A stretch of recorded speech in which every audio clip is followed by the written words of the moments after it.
class, I know you're looking at this picture and you're not that impressed because you think I just went and got it from the components. But actually, this table I created myself. And by the end of this lesson, I'm hoping that you'll be able to create a table and chairs as well. You have all of the skills actually. If you look closely, they're just shapes like rectangles that we've already learned. And we can make something just like this, perhaps even better, with some patience and creativity. You've got the skills. So let's go ahead and get started. I'm just going to go ahead and open up a new SketchUp. And good old Stan here, I'm going to move him out of the way. Not exactly what I wanted. Let me try that again.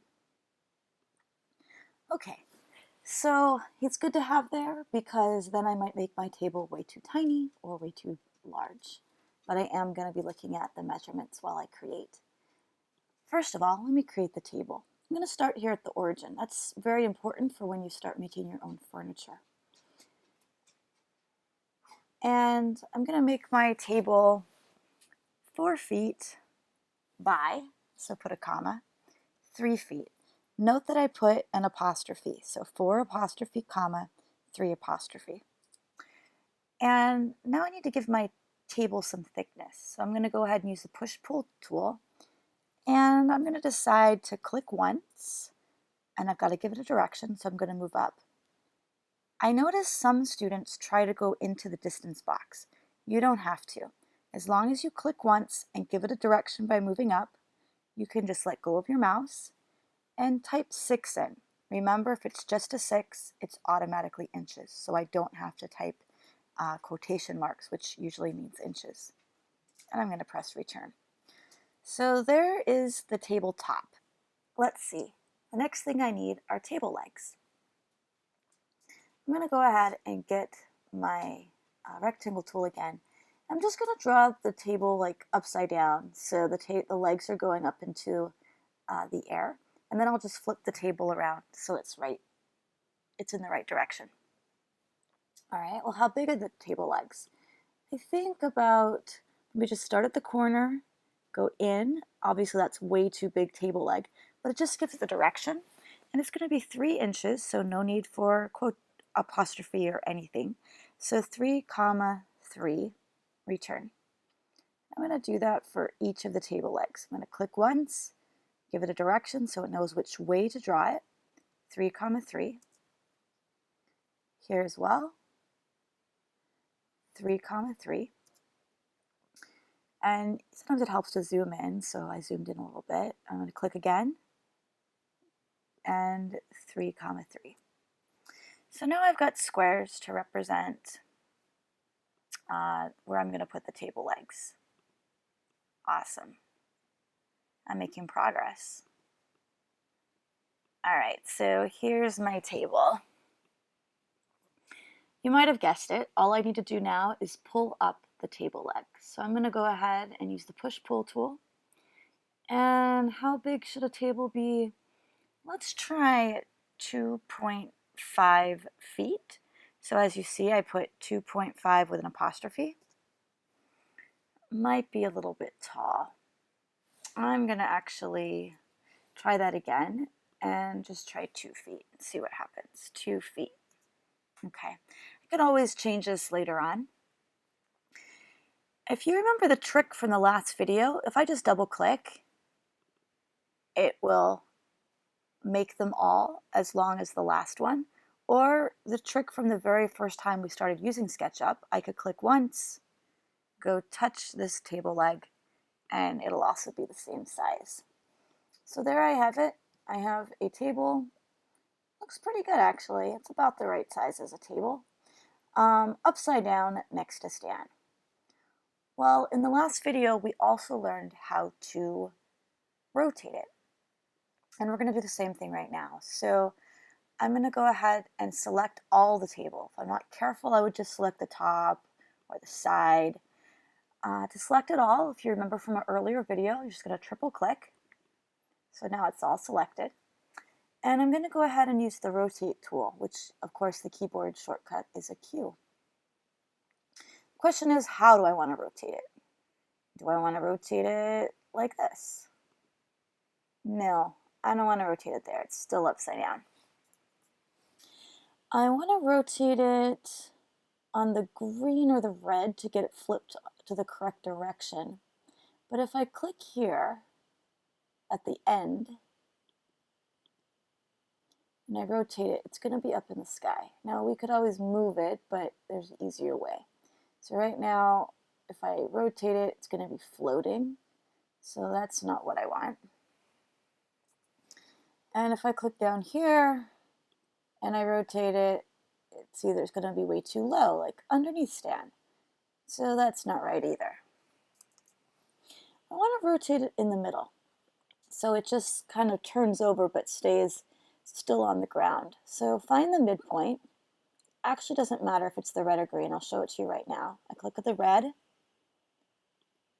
and this will flip over, which is great. Or if I click, something happened. Or if I click the green, so I'm going to click once, move this to the side, click again, and it'll kind of snap into place. So right here it's diagonal, kind of snaps and wants to stay right there on the red axis. All right, perfect. My table's done. I'm not going to unselect it because now that it's made, if I ever want to make this table again, it'd be helpful just to keep it as a component. So I'm going to make it a component right now.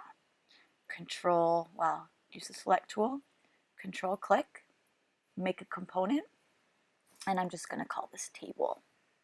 And for right now, let's just always just glue to any. And we don't want to cut opening because it's not a window, so don't cut opening. And do replace selection with component.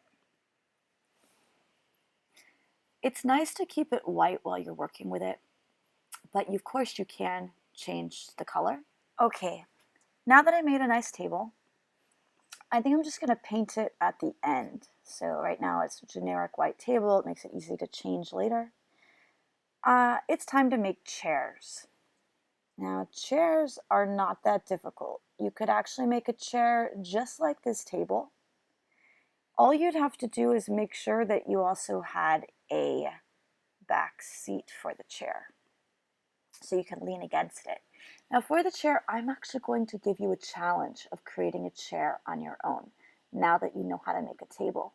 I suggest after you make the one chair, you don't make 3 other chairs. That would be silly. Once you make one chair, I'm going to use this as my example. All you need to do is make it a component by triple clicking on it. And then when you want another one, you could just go to Window, Components. And as you see, I already made this one. I can bring this out. And if I want to put it on my table like this, I would then rotate them so they're all facing the table. And that is your challenge. Now I want to show you one cool thing about a chair. For students that want an extra challenge, that already have an idea of how to get this done, let me show you one added feature that I didn't do on these chairs, but you might want to do on your chairs. Often chairs aren't square like this. I've seen chairs that are, but often they kind of have a little roundedness to them. You can make a roundedness. Let me show you how to do that. So I'm going to use the rectangle tool. And I'll just do it over here, for example. And make a chair maybe 2 feet by 2 feet. And that's a great place to start. After I do that, I'm going to push this up maybe 6 inches. Excellent. If I feel like that's too much, I could always bring it down 2 inches, maybe 4 inches was better to begin with. Okay, so instead of making all of it harsh corners like this, I might want to round it out. You can do that pretty simply with the arc tool.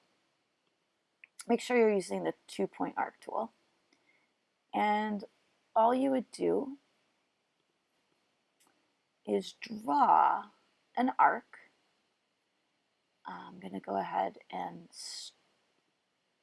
start my arc maybe here about, sure. And I'm going to end it over right across from it right here. And then I want to bring the arc. Don't actually make the arc touch the end of the chair. Maybe just a little bit before the end of the chair. Maybe about right there. Don't make it touch. Don't do it from the midpoint, but about right there. So now I've got my shape, and as you can see, I can just cut that out. How can you cut that out? If you use the push-pull tool, you just push it all the way to the bottom.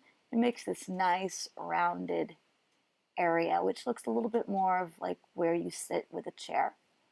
And that's the hint to creating chairs, but I'm going to let you figure out how to make the chairs on your own. And good luck. And if you do finish that, I will guide you to a more advanced video of making super cool looking chairs that are more technical than the ones that I created right here.